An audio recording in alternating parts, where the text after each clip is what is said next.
Johann Trump, born in Bobenheim in 1789, moved to the nearby village of Karlstadt, where his grandson, Frederick Trump, the grandfather of Donald Trump, was born in 1869. This German heritage was long concealed by Donald Trump's father, Fred Trump, after World War II, and until the 1980s, he told people he was of Swedish ancestry.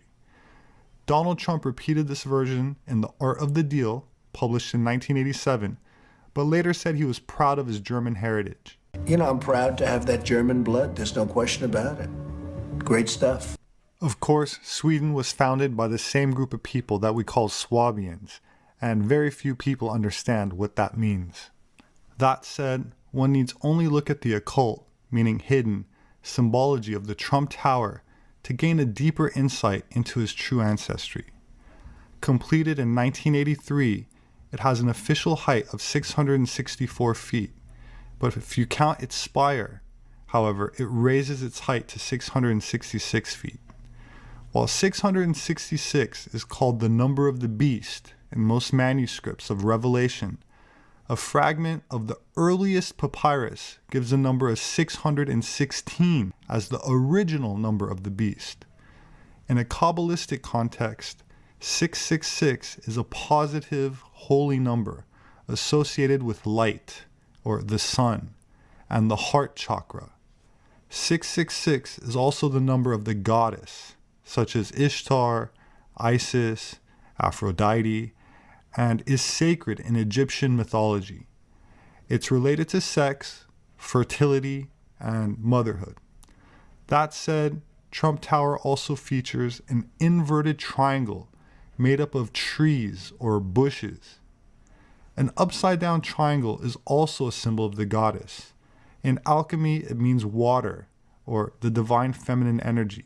And if you look closely, you'll see that the trees are arranged in 3 rows of 6, making up the 3 sides of the triangle. I'd like to also point out that the tree itself is a sacred sex symbol, from the tree in the Garden of Eden to the fig or Bodhi tree associated with Buddha and enlightenment, which is really a reference to Tantra. Above this inverted triangle of trees, we see 7 pillars rising.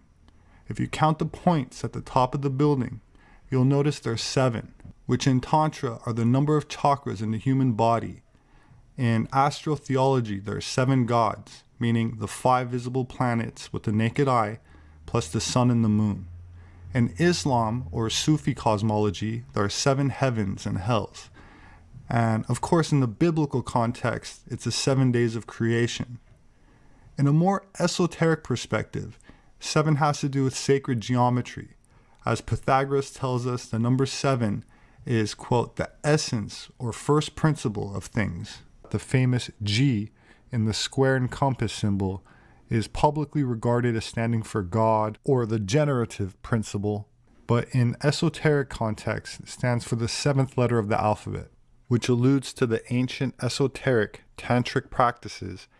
A self-proclaimed Christian, he's also an initiate that, like the Freemasons and Rosicrucians, subscribe to a lineage based on the heritage of the Knights Templar, who claim descent from High Temple priests of Jerusalem, whose ancestors fled into Europe after the destruction of the temple and introduced Kabbalah into European secret societies, which for a time was regarded as alchemy.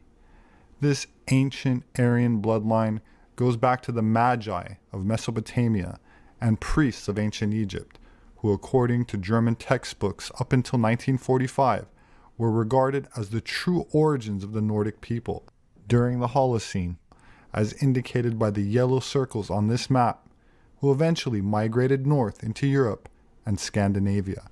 This should also help to explain why Trump uses the lion symbol, as I've already explained about his ancestry, Germanic bloodline, and occult significance he incorporates into his architecture, as well as his personal allegiance to an ancient Kabbalistic network that is misunderstood by many and completely unknown to most.